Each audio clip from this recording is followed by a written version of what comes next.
and we are about to start that 250th race. Yesterday, we saw a thrilling endurance race. For the first time ever, we had an 80-minute race in the ADAC GT Masters, and what a race it was. We saw Simon Vega stealing the lead from Tom Callender with 30 seconds of timed racing left on the clock, less than 2 laps.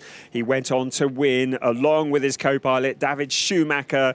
We also saw Marcel Marchevitz stealing past Leon Köhler on the very last corner, getting a first podium for Julian Hansis in his first ever race in GT Masters, and Marcel Marchevitz as well in that third place. It was a thrilling way to start the weekend with the endurance race, but now something very, very different, because today it's the opposite. It is the shortest ever scheduled GT Masters race. Now, we did have a race that was shorter back in September 2017 at the Sachsenring. That was a race that lasted 28.5 minutes and was shortened due to rain and poor visibility. But for the first time ever, this is a scheduled sprint race of just 40 minutes with 1 pit stop. So something completely different from yesterday. Something else that is very different from yesterday is that the balance of performance has changed. Yesterday's winner, David Schumacher, has qualified on pole position. As a result of that,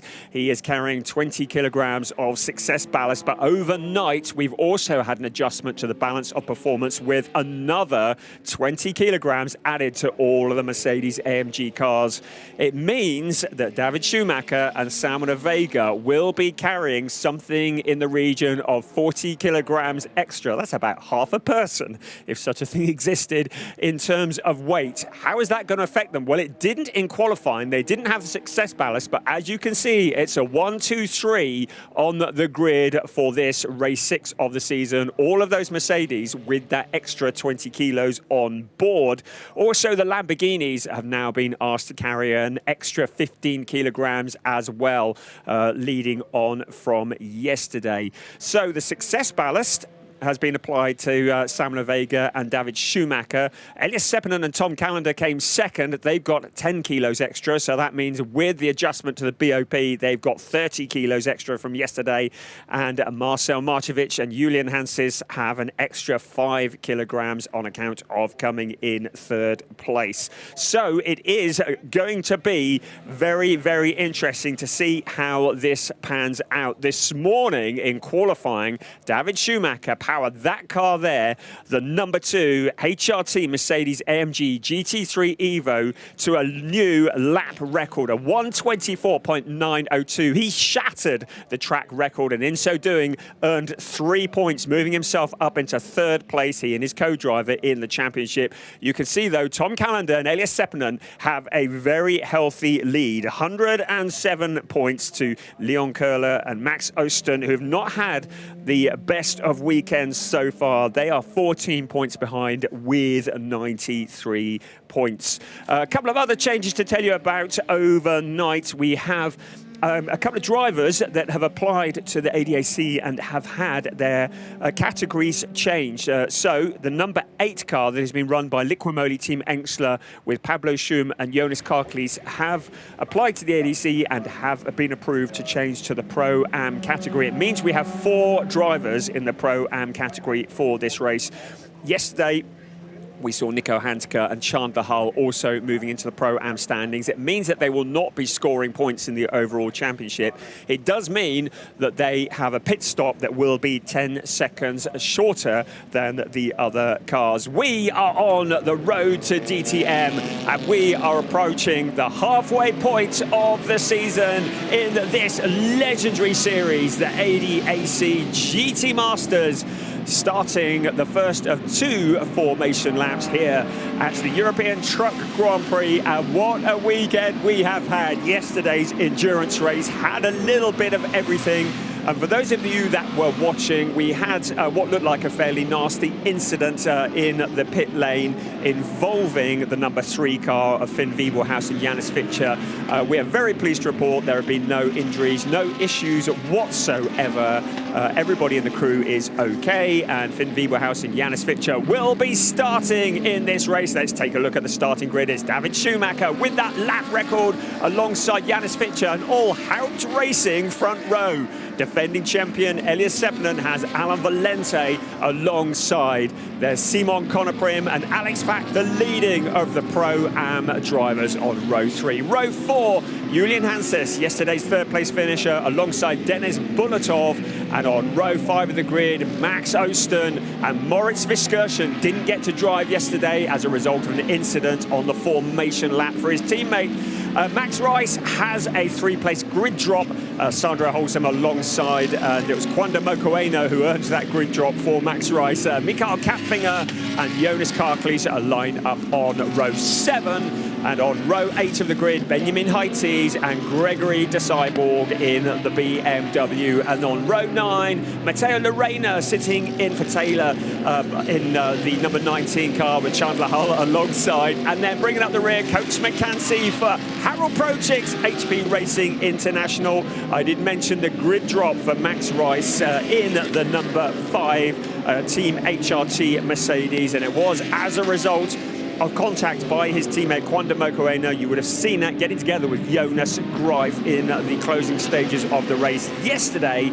It means that the stewards have got involved and given that car a 3-place grid drop, but they will be fighting forwards from there. You can see we're on the second of the formation laps, a sight that you will not see very often, of a full field of GT3 cars being led around by a very large truck. Yes, it is a pace truck celebrating the Truck Grand Prix here at the Nürburgring, a circuit that is 3.629 kilometers around. That equates to just over 2¼ miles, 11 turns, 4 to the left and 7 to the right. The main overtaking opportunity is into turn 1.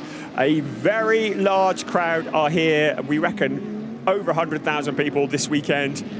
A lot of trucks, a lot of cowboy hats, and a lot of horns that have been blowing. This is something very different for the spectators that are packed into the grandstands. They've been watching trucks all day. Now we're like, stand back, let's watch some proper GT3 racing, and no better way to do it as we celebrate the ADAC GT Masters starting their 250th race.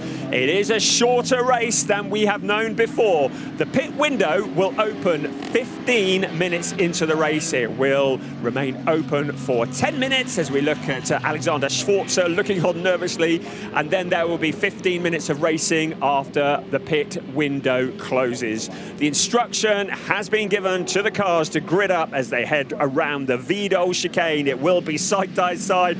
The pace truck will peel off into the pit lane, and very, very shortly the cars will come round onto the pit straight, and we will be ready for this, which will be race 6 of a 12-race season for the ADAC GT Masters, reaching the halfway point of the season. It is the 250th race for the ADAC GT Masters 2024. 4 red lights on, and we are waiting for 4 red lights to go off. We are go. David Schumacher heading off tightly into turn 1. Just behind him, Elias Seppänen as well, trying to come round the outside. Janus Fitcher, the very, very tight right-hand turn, slightly downhill off camber, but David Schumacher with a very good start. Janus Fitcher slotting into that second place. Then it's Elias Seppänen, Alain Valente being challenged by Alex Fack in the Porsche. Keep an eye on him, he is very rapid. Also in the background, Denis Bulatov and Simon Konoprim. The rest of the cars coming around the corner. Denis Bulatov going very wide in the Aston Martin. He's able to rejoin. It looks like Simon Konoprim has got a BMW in his boot.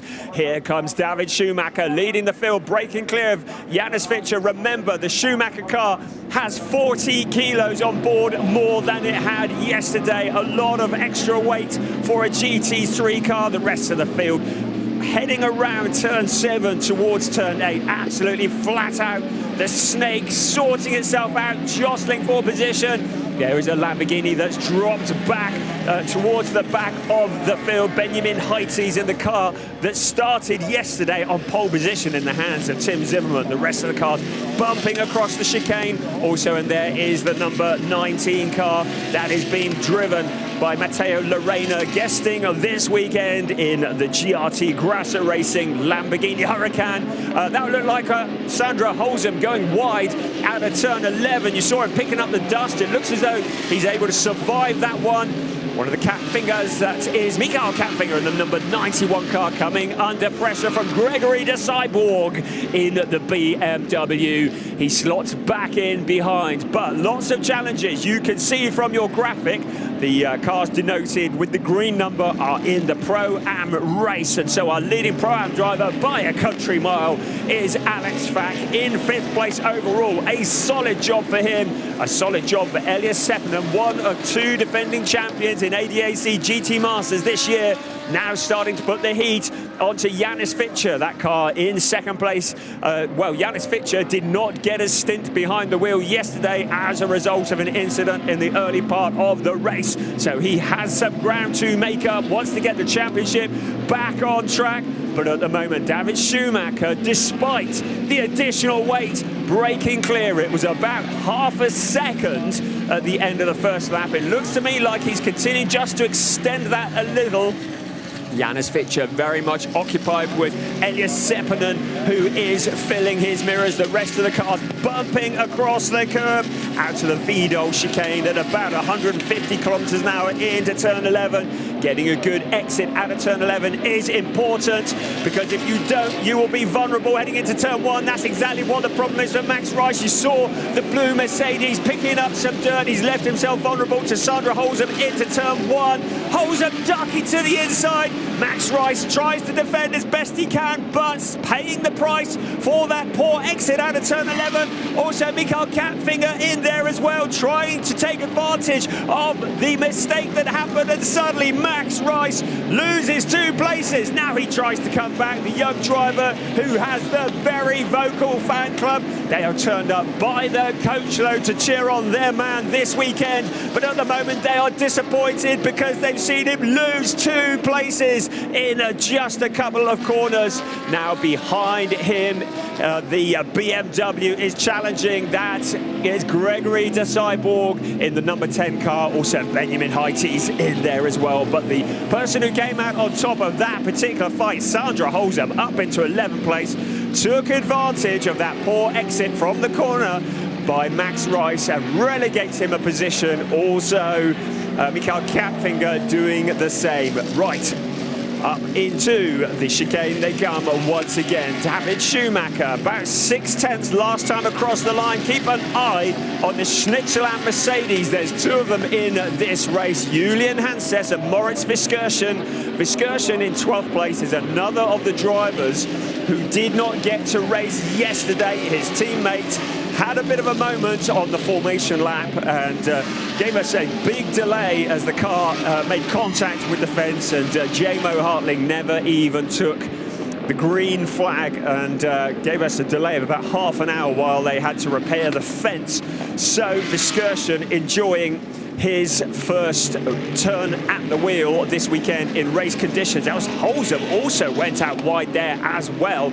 You saw the marker bollard going flying. In fact, well, we saw Max Rice, I think it was Max Rice who did that earlier as well, but Holzem challenging to the outside, then to the inside into turn 1. Sandra Holzem, who we've seen in DTM, we saw that last year, very much finding a home with his twin brother here in GT Masters this year, and that was that challenge on Max Rice into turn 1. Lots of challenging for position. Max Rice moved across as much as he dared.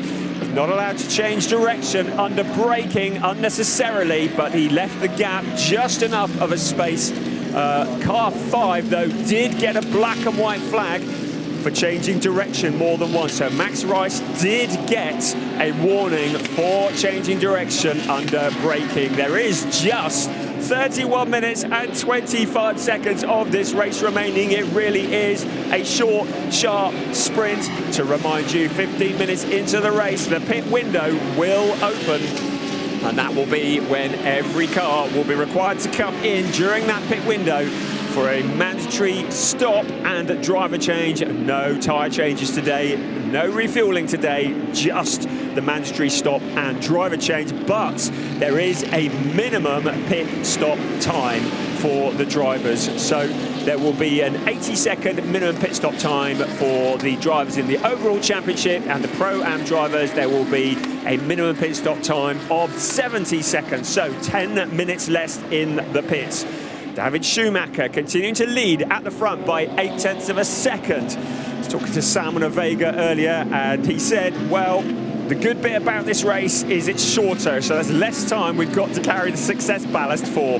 Well, it doesn't seem to be affecting David Schumacher that much, and if he carries on like this, he's going to keep that success ballast for the next round, which will be an endurance race again, which will happen at Spa-Francorchamps at the end of August. So, coming round to complete lap number 4.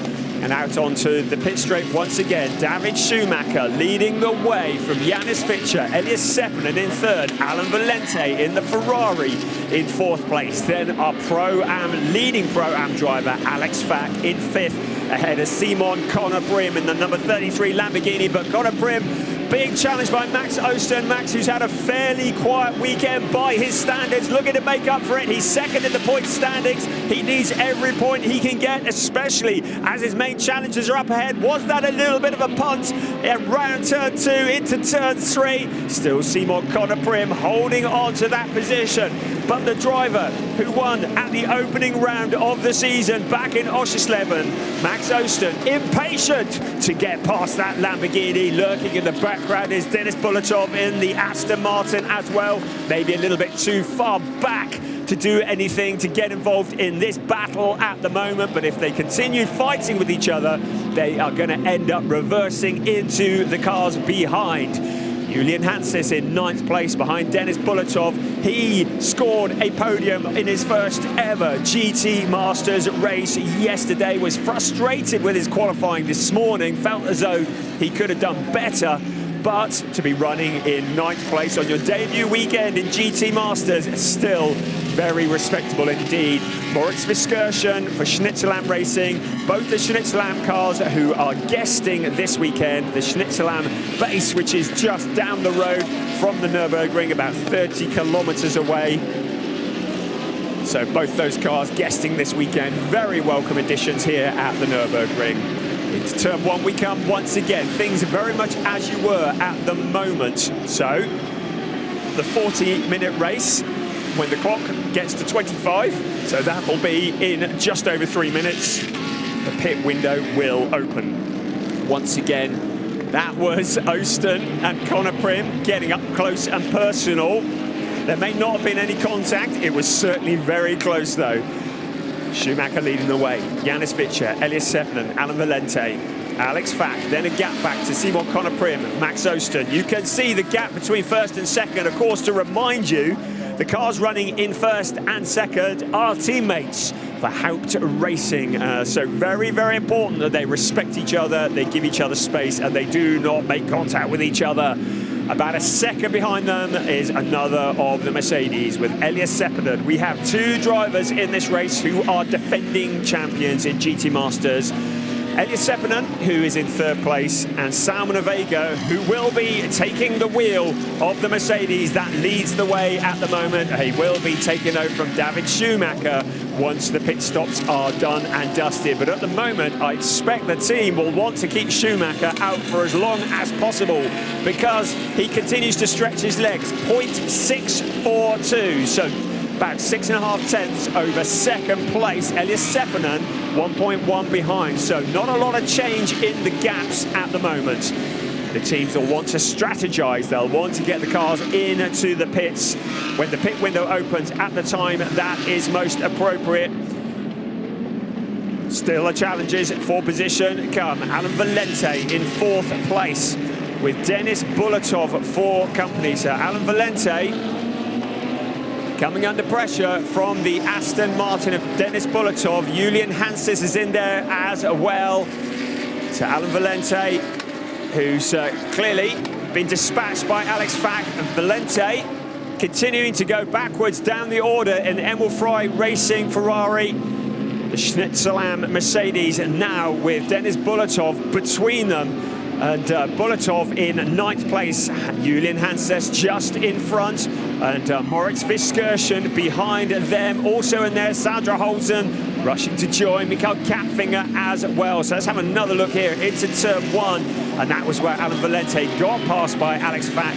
Looks like he had to get off the power out of turn 1 in towards turn 2, lost several positions, and the Emil Frey Racing Ferrari relegated further down the pack. Schumacher leads 0.8 of a second from Janis Fitcher. He's not running away with it. 1.8 behind them, Elias Sepinen. Then a gap back to the very impressive Alex Fack in the Fack Autotech Porsche in 4th place. The Fack Autotech team in the Porsche, identical to the 91 car that you can see challenging for position into turn 1. So 2 Porsches in this race. The pit window is going to be opening in 5 seconds from now. This is where the strategy will pay out. This will be where the teams will be deciding, do we bring the drivers in early or late in the window? Bring them in early, maybe get them out on some open track. If they're running in open air, they might want to keep them out longer. They might want to maximise the time that the fastest driver has behind the wheel. You can see the grey P's on your screen. So the first to come in is Coach McCanty. So the countdown clock, the minimum pit stop time for the Pro-Am drivers is 70 seconds. And if the grey P goes to a red P, it means they've gone below the minimum pit stop time from pit entry to pit exit. They'll want to time it, so they hit the pit exit. When the clock strikes 0, into the pits comes Janis Fitcher, an early stop for our 2nd place man. This will be a longer stop because he's not in the Pro-Am category. Also peeling off one of the BMWs as well. So cars peeling off into the pits, a number coming in for an early stop, trying to get out. It's Max Osten who's into the pits. Also Julian Hanses as well, getting ready to hand over to Marcel Markovic. So a lot of the teams pulling the pin early. Now into the pits comes the Janis Fitcher Hout Racing Team Mercedes. Finn Wiebelhaus on standby, getting ready to get into the car. The very impressive Finn Wiebelhaus, who's made his debut in the ADAC GT Masters this year, still looking for his first win. He got a 2nd place at the season opener in Oschersleben. Janis Fitcher, more of an experienced pilot. He's done the qualifying today, he's done the hard work.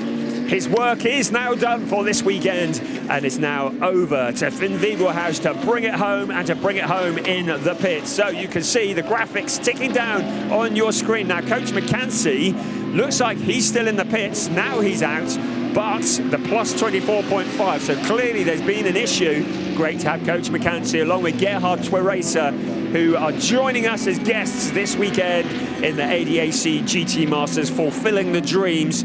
Out of the pits comes Gerhard Tweresa at the wheel of that number 17 car. The rest of the cars now moving along. Janis Fitcher, let's have a look at the clock. He just hits the line.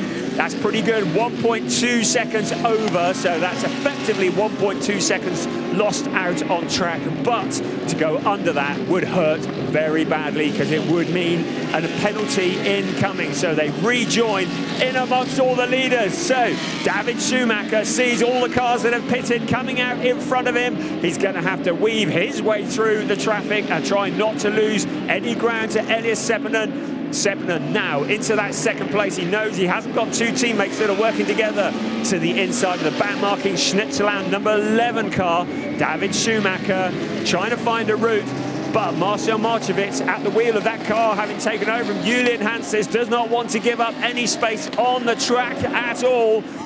The blue flags are waving, and you'll have to make some space for the race leader. But when the pit window closes and David Schumacher comes in for his stop towards the end of the pit window, we reckon then Marcel Markovic is going to want to be in a position where he can challenge for good points. Dennis Bulatov in, as is Sandra Holzem and Gregory Disciple.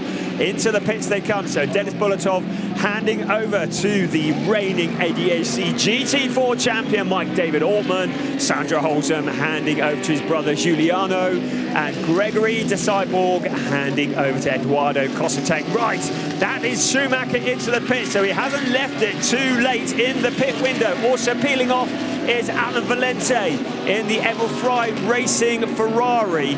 So into the pits comes David Schumacher. Elias Sepinen now inherits the lead, but he will have to make a stop. Sepinen will want to make as much ground as he can, but there's traffic up ahead of him. There are back-marking cars. He'll need to work his way through that. So here comes Salman Vega, one of the defending champions in the ADAC GT Masters. David Schumacher climbs from the car. They don't need to rush this one too much.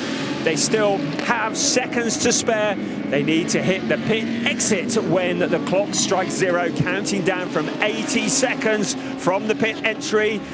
The outgoing driver helps the incoming driver to get buckled up, wishes him good luck, slams the door shut, picks up his seat insert, and his work is done for the day. David Schumacher now will sit in the garage and see what Salman Vega does to see if he can bring it home. All of his hard work in qualifying this morning, now it's in the hands of young Salman Vega, looking for his 6th win in ADAC GT Masters. Salman Vega will rejoin, but we still got cars out on track that have not pitted, so we won't know where they are in relation until Elias Sepinen has been in. Also Alex Fack staying out late in the pit window, Simon Conner-Prim, Max Rice, there's Matteo Lorena there as well. Jonas Garkle's yet to pit. So out of the pits comes Salman Vega at the wheel of the number 2 car.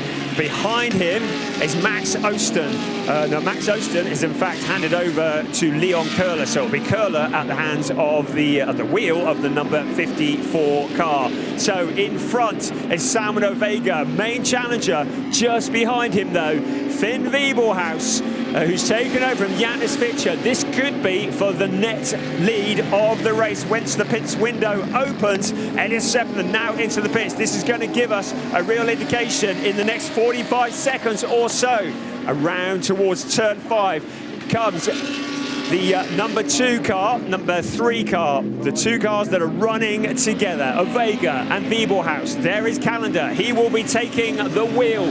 He was a little bit disappointed to have lost the lead with 2 laps remaining yesterday. A sense of deja vu here. He needs to get out. He needs to get out in front of Salman Vega. Also there, Finn Wiebelhaus. Right, here he comes. So, at the moment, our race leader is Alex Fack. He has yet to pit, but where will Tom Calendar emerge in relation to Salman Vega? Here comes Vega. Here comes Finn Wiebelhaus in towards turn 1. Are they going to keep hold of the position in front? Yes, they are. Tom Calendar has a little look to the inside of Finn Wiebelhaus, but there's nothing going on there. His tyres will need to get back up to temperature, having been stationary in the pits.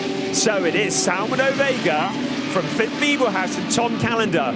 Into the pits comes Max Rice, handing over to Kwanda Mokoena. It's Alex Fack who leads at the moment from Simon Conner-Prim, leaving it till late in the pit window. They must not miss the pit window. Max Rice, though, handing over to Kwanda Mokoena. Then it is Matteo Lorena and Jonas Garkle's. So they are still out on track. They'll need to come in within the next 2.5 minutes. Once the pit window is closed, at the moment, it's looking like Salman Vega who will have the net lead. Ahead of Finn Wiebelhaus in the background, Tom Calendar, the championship leader at 16 years old, the youngest driver ever to have raced in the ADAC GT Masters, in 3rd place, leading the championship, along with Elias Sepinen, his co-driver, bumping across the curbs of the Vidal chicane. Lots of curb, the car is jumping around, the car needs to be stable. They need to get a good exit into and out of turn 11. Exiting at about 100 kilometers an hour, then accelerating along the pit straight. down to the heavy braking of turn 1, braking from about 245 kilometers an hour. Then the first gear corner, the real almost hairpin of turn 1. It's downhill, it's off camber, it's really tricky. Then up to 130 kilometers an hour around the second gear, turn 2. Then up to about 160 kilometers an hour into turn 3, taken in fourth gear, around to turn 4, taken at about 100 kilometers an hour, and then up towards the hairpin of turn 5. Simon Conner-Prim into the pits, also Matteo Lorena, also Jonas Karkli. So Alex Fack still out on track at the moment. He's out at turn 4. He's going to have to get a shift on here. I think he'll make it back to the pit entry in time. If he doesn't, it would be disastrous. So leaving it to the absolute last minute before he comes into the pits. He's up at turn 6 at the moment. He's got about 53 seconds to get back to the pit entrance. The rest of the cars coming in to the pits that haven't pitted already. So Simon Conner-Prim will be handing over to Jonas Greif.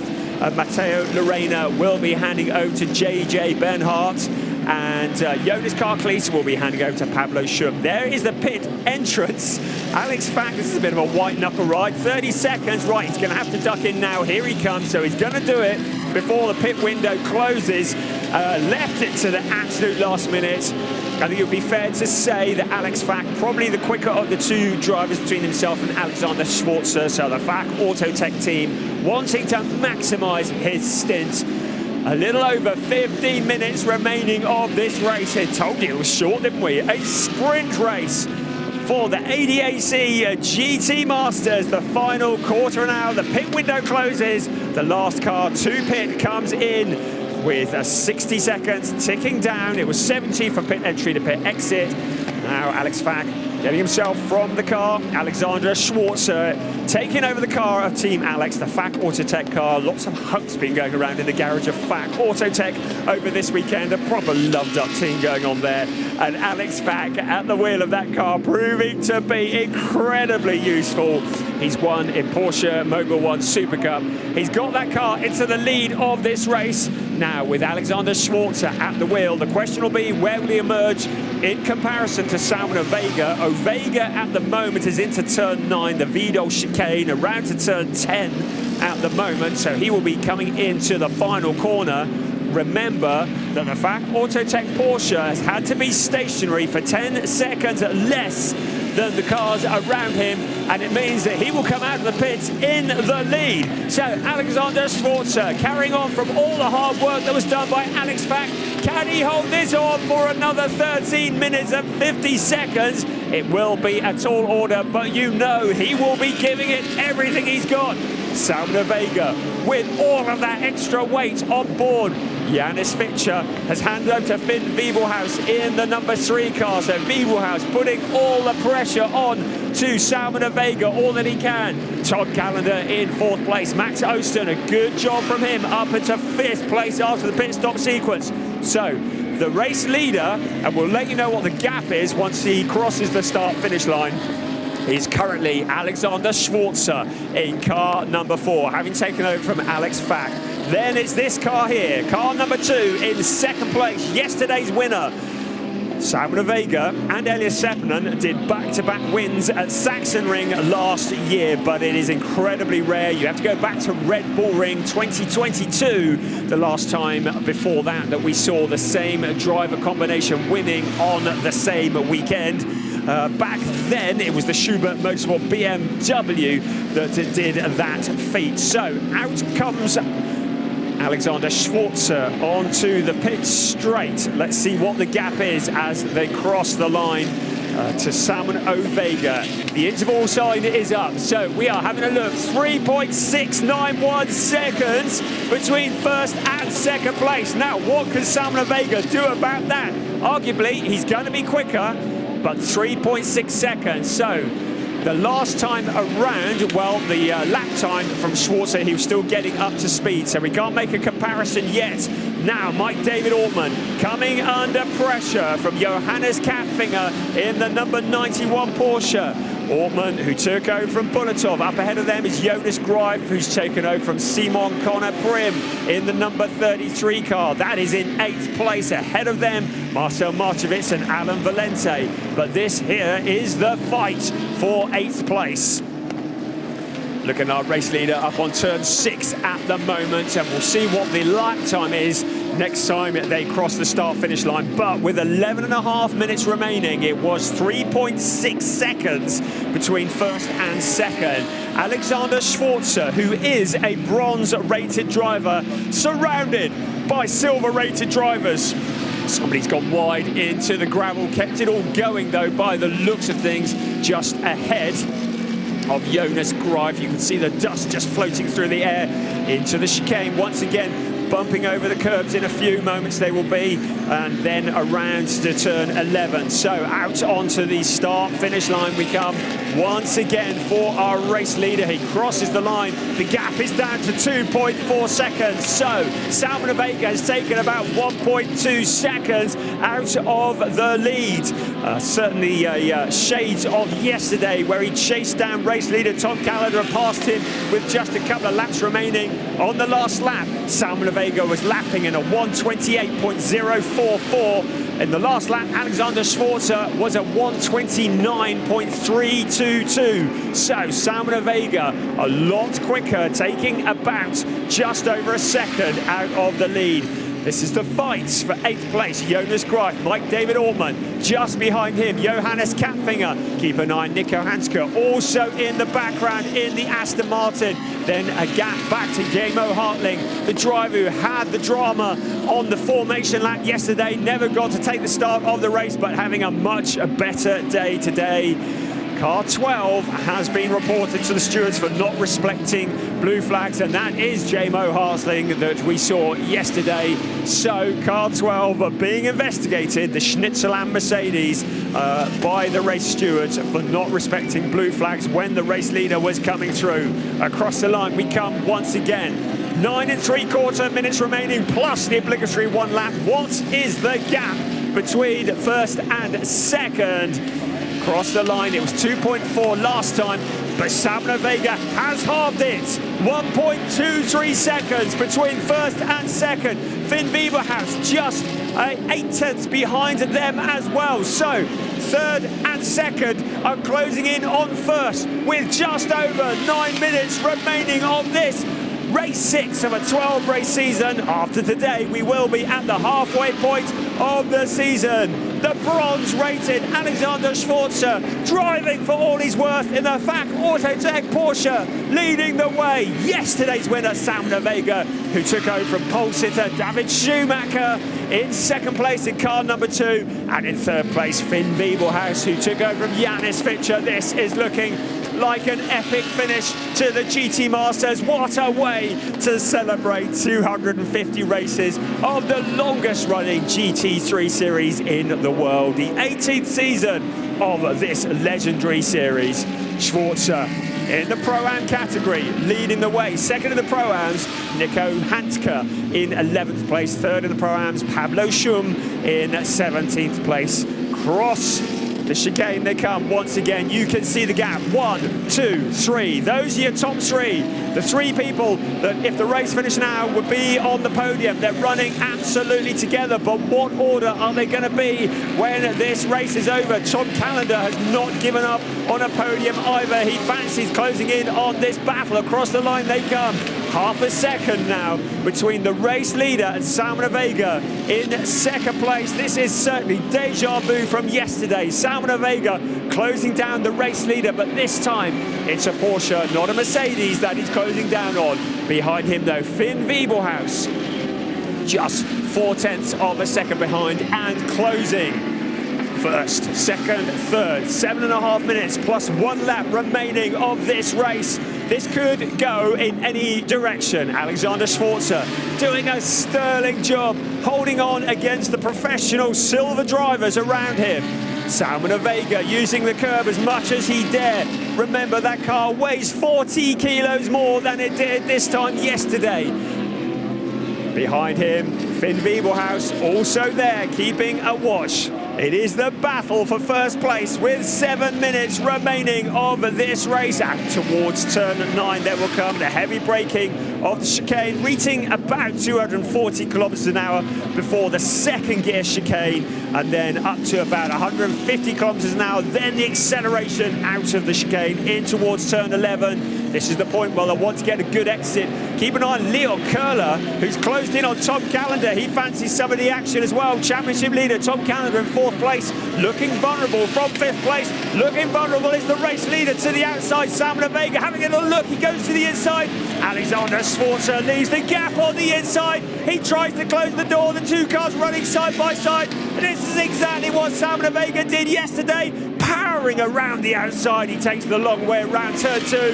He inches in front, and your new race leader, Samuel Vega, also in there. Finn Wieberhaus, he sees a gap, he muscles his way through. Race leader Alexander Sforza now relegated down into 3rd place. He's still flashing the lights. He fancies coming back at Finn Wieberhaus, but now released from the car in front. Samuel Vega breaking clear at the front. Wieberhaus keeping an eye on him as well. Sforza down into 3rd place. But there is Tom Callender and Leon Curler. Curler, man on a mission, frustrated yesterday with a lack of pace in the BMW. He and Max Osten have certainly found some today. Now challenging. Can Leon Curler get that BMW up into a podium position with 5.5 minutes remaining of this race? Samuel Vega, who took over from pole sitter David Schumacher, looking to do that very rare thing of a back-to-back win in ADAC GT Masters on the same weekend. What a great way of heading in to the half-time break that would be for them as they try to get their championship campaign back on track. To remind you, coming into this race, Samuel Vega and David Schumacher were 39 points adrift of the championship lead. The drivers who were challenging, who are at the top, and it's a spin for Alexander Sforza. Was there contact with Tom Callender? The driver who's come out on top of that, though, Leon Curler, up into 3rd place, along with Max Osten. The incident, well, there's surprisingly Alexander Sforza and Tom Callender very much under investigation. We were into turn 1. There was a big gap on the inside of Alexander Sforza, but it looked like Tom Callender may have just missed his braking point, got into the back of the Porsche, turned him around, and you do wonder whether the stewards might take a dim view on that. Callender, the 16-year-old driver who was driving Formula 4 this time last year, now in the mighty GT3 of GT Masters. Just over 4 minutes plus 1 lap remaining of this race. It's been all changed. Samuel Vega, David Schumacher leading the way from Finn Wieberhaus and Janis Fitcher in 3rd place. Leon Curler and Max Osten. So Alexander Sforza has rejoined, but he's lost a lot of ground. You can see how many cars are pushing so hard, going wide on the corner, kicking up the dust. A penalty lap for 3 times has been awarded to Tom Callender for causing a collision. He will have to visit the penalty box on the exit of turn 1 3 times. If he doesn't do it before the end of the race, it's the equivalent to 15 seconds being added. So Tom Callender, Elliot Seppenham will be so frustrated as he watches on, because the number 1 Mercedes is going to be relegated back 15 seconds as a result of that incident that we saw. 3 minutes 20 seconds remaining. Still challenges for position. D'Auria in 5th place, coming under pressure from Marchevitz, the driver who finished on the podium yesterday, carrying a little bit of success ballast as well. It hasn't slowed him down. He's in 6th place. He's soon going to make that 5th. He sees a gap on the inside, riding the curves as much as he dare, but Jean-Luc D'Auria fighting back against Marcel Marchevitz, gives him the squeeze. They're 2 cars side by side. Marchevitz has picked up a bollard. Now that's going to affect him as he heads into the corner. Surely that's going to affect his steering. Yes, he does. So the bollard trapped under the front of the car. Now, has he been able to shake it off? Yes, he has, but that's dropped him back from that battle from Jean-Luc D'Auria. So now the Mercedes has to do it all again, but with 2.5 minutes remaining of this race. So here we see again the bollard, the marker on the side. That just shows how far off the racing line Marchevitz was. Jean-Luc D'Auria squeezing him as much as he dared. It meant there was very little steering going into the next corner. He was able to shake off that bollard. Our race leader, Samuel Vega, 4/10 of a second clear of his teammate Finn Wiebelhaus, still looking for his first race of the year. Loitering in the background, Leon Köhler, some 2.378 seconds back. Then there's Tom Callender, but to remind you, Callender with the lights flashing, that means he's going to have to go into the penalty box now. The hazard lights indicating to the drivers behind that he's going into the penalty box. That will feel painful as he reduces his speed to no more than 50 kilometers an hour, then back up to speed again. To remind you, that was one of 3 visits to the penalty box that he's going to have to take as a result of that incident that you're seeing on your screen now, where he got into the back of Alexander Schwarzer, turns the Porsche around, and the race stewards have decided that he was to blame. Salvador Vega, 6/10 clear of Leon Köhler at the moment. 1.25 minutes plus 1 lap remaining of this race. So we're going to complete this lap. Then there will be, I reckon, 2 more after that. So it'll be this lap and then the next lap when the clock will strike 0 during that lap. And then once the clock has struck 0, 1 more lap after that. At turn 11, Salvador Vega, Finn Wiebelhaus. Remember, they drive for the same team, so they must not get together. They would have had that drummed into them by the Help to Racing crew. Across the line they come, 42 seconds remaining. So, 2 laps remaining of this race 6 of the season for the ADAC GT Masters, the 250th race of the longest running GT3 championship in the world. Right, hazard lights flashing once again for Tom Callender, indicating that he's going to be coming into the penalty box, doing all that he can. So I don't know if this is the 2nd or the 3rd visit to the penalty box, but he will slow down. See the white flag waving as well, an indication to him and to the other drivers there's a slow car passing through the penalty box. He'll then try and get back up to speed as quickly as possible, and all the while the cars behind are reeling him in. The clock has struck 0. Our race leader up at turn 6 at the moment, challenges for position further back. The number 35 car in the wars as well. So 35, that is being driven by Nico Hanska. All around them are cars. There is Juliana Holzem, also J-Mo Hartling in 12th place at the moment. Hanska in the 11th place, just ahead of them. Clock has struck 0, our race leader up into the chicane at the moment. Then there's going to be 1 more lap. Still, Hartling putting up as much of a battle as he can. Juliana Holzem doing what he can to stop the Mercedes from coming through, but the Mercedes has proven to be the weapon of choice here at the Nürburgring this weekend, and finally muscling its way past. So Holzem, look at him hustling that Audi across the Vidal chicane. Once again, though, in front of car number 12 to the outside goes Hartling into turn 11. Now getting involved is the 63 car of Tim Zimmerman, yesterday's pole sitter, a long way back in 14th place. He fancies a chunk of both of these as they head in towards turn 1 for the very last time, because Salvador Vega is leading the way ahead of Finn Wiebelhaus, currently our race leader into turn 5 for the very last time, but still challenges for position up and down the pack. Alexander Schwarzer, having led the race for so long, currently in 7th place, but leading in the Pro-Am race. Tim Zimmerman still going as hard as he can on J-Mo Hartling. Holds him just in front of them as well, fighting as if it were for the lead, but this is for 12th place. Still Juliana Holzem holding on in that 12th place. Still J-Mo Hartling looks to the inside. Zimmerman tries to get involved as well, sees a gap on the inside to the inside of J-Mo Hartling. Holzem in the Audi able to break clear just a little because the 2 cars behind are fighting. Just behind them is Kwanda Mokoena as well. Our race leader up into turn 10 and around to turn 11 at the moment on this, the final lap. Out of the final corner, it's going to be back-to-back wins.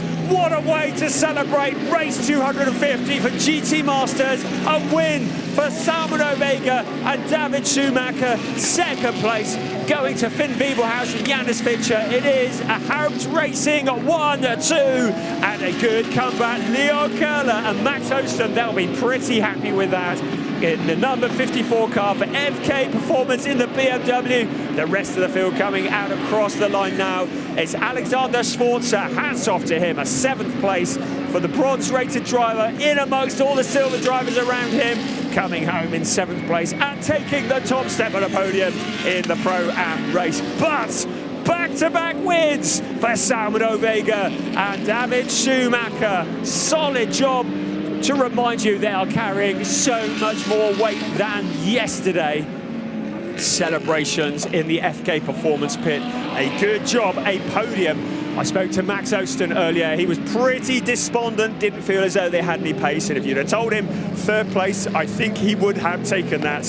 So a good job from him in the FK Performance number 54 car. The other of the FK Performance cars of Eduardo Cosateng and Gregory de Cyborg. De Cyborg, the man with the best surname in the history of motorsport, in a 16th place, so just out of the points. But they will gain some points because we have a couple of guest drivers in front of them, and the guest drivers don't score points, so it moves everybody up into the gap. So there will be a couple of points for the other of the BMWs as well. But what a drive from David Schumacher and Salman Ovega. I'm liking the 40-minute sprints, actually. Very exciting, pure energy all the way. We had a great time yesterday with the 80-minute endurance. Loving the 40-minute sprint as well. We get to do this all again next time out, because on the 30th of August, we have the second of the endurance races this season at the legendary Spa-Francorchamps circuit. And once again, it'll be the 40-minute sprint on the Sunday as well. So into the pits we come, entertaining the massive crowd. Well over 100,000 people here this weekend at the European Truck Grand Prix.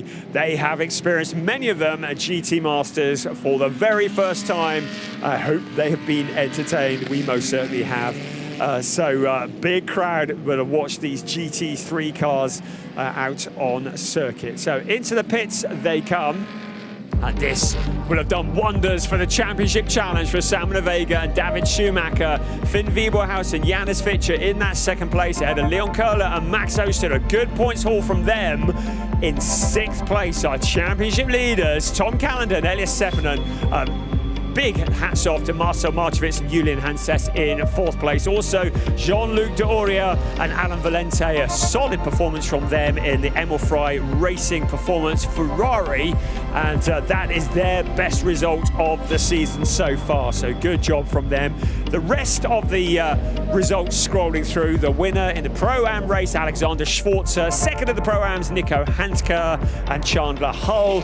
And 3rd in the Pro-Ams. Their first race in the Pro-Ams, it's Pablo Schum and Jonas Karklees in the Engsler Motorsport Audi. So they'll be pretty happy with that. Under the shadow of Nürburgring Castle, the place where GT Masters started back in 2007.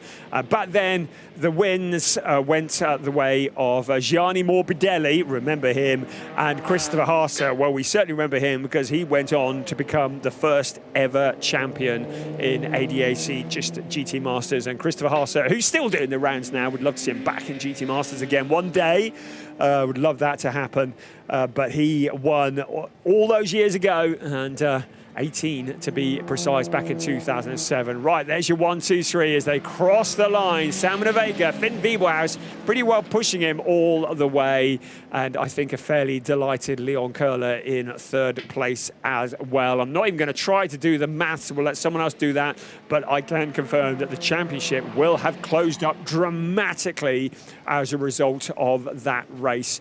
Hopefully we're going to get some points up, and we will let you know. But keep an eye on the websites, on the ADAC GT Masters websites, and all the socials for all the updates. From here at the Nürburgring, what has been a wonderful weekend of GT3 racing as part of the ADAC GT Masters. Things are a little bit different this weekend because it is the ADAC Truck Grand Prix weekend as well. Not only do we get a pace truck, a very unique experience, but we also have a different podium setup this weekend as well. So just takes a moment to get the drivers to the podium, but hopefully we can bring you that in a few moments, and we can get our 1, 2, 3. And also we should see the Pro-Am drivers potentially onto the podium as well. But the big crowd that have been here, while I've witnessed truck racing close up and personal this weekend, and it's been an education for me. I'm hoping all the truck fans have enjoyed watching the GT Masters up close and personal. Right, here we go. Look at that. 9 points between first and second. Simon Vega, David Schumacher coming into this weekend look to be out of the hunt for the championship. It just goes to show how quickly things can change, because 23 points is the deficit between first and third. Finn Wiebelhaus, Janus Fitcher, after a no score yesterday, have dropped back, but by no means out of the equation. Tin Zimmerman and Benjamin Heites in that fifth place, 49 points away. The Cat Fingers just 51 points back. Also, Schwarzer and Fack, remember, they are fighting for the Pro-Am category.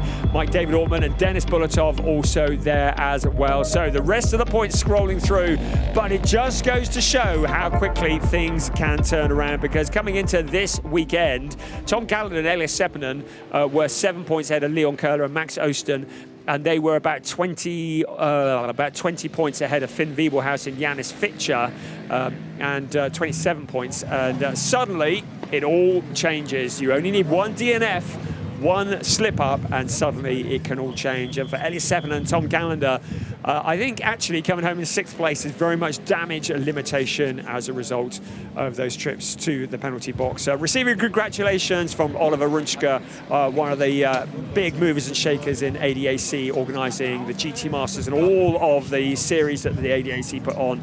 David Schumacher, there's Janus Fitcher, who didn't even get to sit in the seat of that car yesterday, will be delighted to get that second place today. Surely not too long before that top step is going to come in the 2024 season. Won at Nürburgring last year, did Janus Fitcher, celebrating his 52nd race in ADAC GT Masters.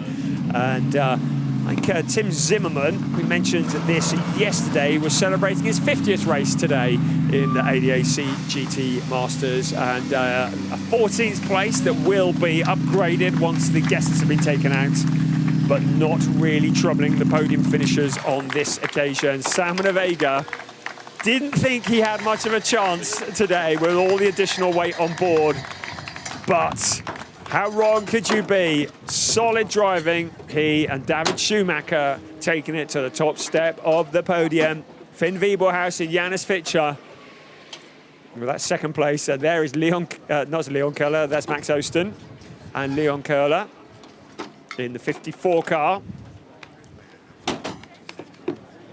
So the car's into Parc Fermé conditions. The very tall Max Osten. Probably fed up with people saying that about him, but not so fed up with finishing on the podium. Some great stickers on all the cars commemorating this, the 250th race of the ADAC GT Masters. Leon Köhler, who came through the ranks initially of Porsche 6 Carrera Cup Germany, and then we saw him in GT Masters briefly. He's returned now in 2024 as teammate to Max Osten. We knew the two of them were going to be good. And in the FK Performance BMW, a formidable duo.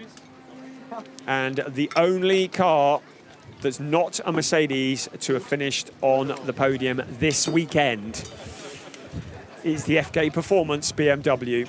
So 5 of the 6 podiums in GT Masters this weekend have gone to Mercedes-AMG GT3. The BMW, the best of the rest today, getting it onto the podium. A solid job. Good qualifying from Max Osten, and then brought home by Leon Köhler. So our podium announcer getting ready to welcome the drivers onto the stage. There is Simon Vega having a very welcome drink. Leon Köhler, Maxim Osten. So third place, Leon Köhler, Max Osten onto the podium for FK Performance. You can see why they need seat insert, can't you? There's a definite height difference. Für Hauptracing-Team für Finn Wiebelhaus und Janus Fitcher. Finn Wiebelhaus and Janus Fitcher to the second step of the podium.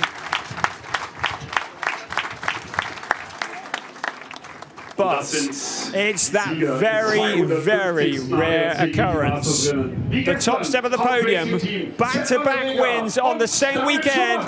David Schumacher and Salmon Ovega winning race 6 of the season. They've only won 2 races this year so far. Both of them have been this weekend at the Nürburgring. So, from Haupt Racing, a representative to receive the team trophy. Aufs Podium als Sieger im Pro-M Cup Alexander Schwarzer und Alexander Fach für die to work a bit harder for that one this time. Autotech. Alex Fach and Alexander Schwarzer for Fach Autotech.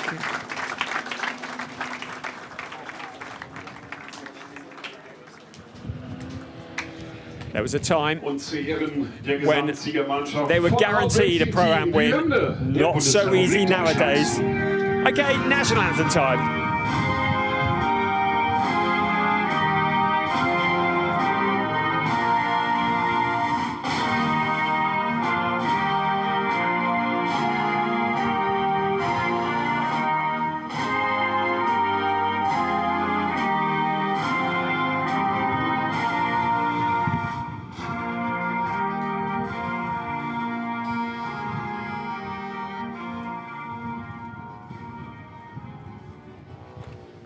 Ja, das ist die Hymne für die Gesamtsieger und da wollen wir natürlich auch gerne die Pokale überreichen aus den Händen now we await the presentation of the trophies. Mit der Trophäe für die Laufsieger, für Salmon Ovega und Franz Rudolph Schumacher, die Sieger from ADAC Metal Run, ADAC presenting GT the Masters winners' trophies. David Schumacher took his first ever win in GT Masters yesterday. His second today. He's going to get like this habit, isn't he? From Pirelli, Kai Winkler presenting the second place trophies to Finn Wiebelhaus and Janis Fitcher, still looking for that elusive first win this year. Mit der Trophäe für unsere Drittplatzierten, für Leon Köhler, Leon Köhler and Max Osten receiving their third place trophies. Rang 3. A good haul of points, keeping them well in the championship hunt. Den Pokal für das erfolgreiche Team von Haupt Racing Team erneut aus den Händen von Kai Winkler, dem Koordinator Motorsports bei Pirelli Deutschland. So HRT receiving yet another trophy. Nicht nur Platz 1, auch Platz 2. To add to their massive trophy cabinet. Und für das erfolgreiche Pro-M-Team Alexander Schwarzer, Alexander Fach, die Trophäe aus den Händen von Franz. And the team run by Alex Fach Senior. It's Alex Fach Junior and Alexander Schwartzman taking the Pro-Am Championship trophy for Team Alex. Having led the race for some of the distance, they must feel confident as we head towards the second half of the season. We've had 3 races. We started at Oschersleben, we then went to Zandvoort in the Netherlands. This weekend we've been at the Nürburgring, the legendary Nürburgring, for our first ever endurance weekend. We're back again at the end of August for the second endurance weekend. And following that, we will be heading to Austria, to the Red Bull Ring for round 5 in September. And it all comes to an end at Hockenheim in October for round 6, races 11 and 12. We've got a short break now, but we will be back at the end of August for the next endurance weekend. It'll be endurance and sprint alongside each other for round 4. I do hope you'll enjoy us then for the next round. 250 races down, onward we go in the ADAC GT Masters.